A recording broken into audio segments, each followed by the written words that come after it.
ఆదిలాబాద్ జిల్లాలో ప్రైవేటు విద్యా సంస్థలు నిబంధనలకు విరుద్ధంగా బస్సులు నడిపిస్తున్నారని ఏబీవీపీ జిల్లా కన్వీనర్ అక్షయ్ ఆరోపించారు. ఆదిలాబాద్కు చెందిన ఓ ప్రైవేటు కాలేజీ బస్సులో పరిమితికి మించి ఎక్కువ మంది విద్యార్థులను తరలిస్తున్నారని ఆగ్రహం వ్యక్తం చేశారు. అంతేకాదు ప్రైవేట్ స్కూల్ బస్సును దారిలో నిలిపివేశారు. వెంటనే దీనిపై రవాణా శాఖ అధికారులు స్పందించి చర్యలు తీసుకోవాలని డిమాండ్ చేశారు.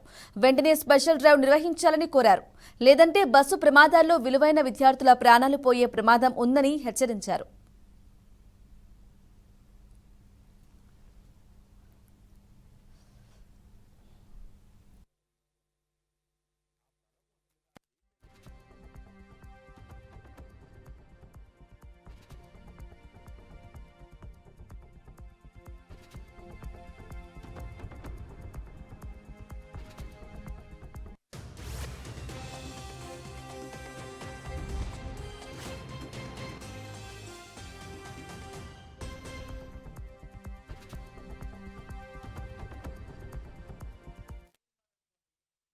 భారతీయ విద్యార్థి పరిషత్ ఆదిలాబాద్ శాఖ ఆధ్వర్యంలో ఈరోజు మనం చూసుకున్నట్లయితే నలంద జూనియర్ డిగ్రీ కళాశాల బస్సును ఆపివేయడం జరిగింది. ఎందుకంటే ఒక బస్సులో 35 నుంచి 40 మంది విద్యార్థులే ప్రయాణించాలి. కాకపోతే ఈరోజు మన బస్సులో చూసుకున్నట్లయితే దాదాపుగా 60 మందికి పైగా ఉన్నారు.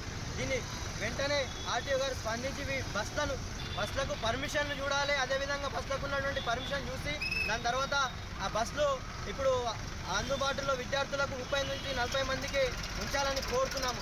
ఈ నలంద కాలేజ్ యజమాని దీనిపై వెంటనే స్పందించి రోజు విద్యార్థులకు 30 నుంచి 40 మంది విద్యార్థులని పంపించాలని కోరుకుంటాం. లేని పక్షాన పెద్ద ఎత్తున ఆందోళన కార్యక్రమాలు చేపడతామని హెచ్చరిస్తాము.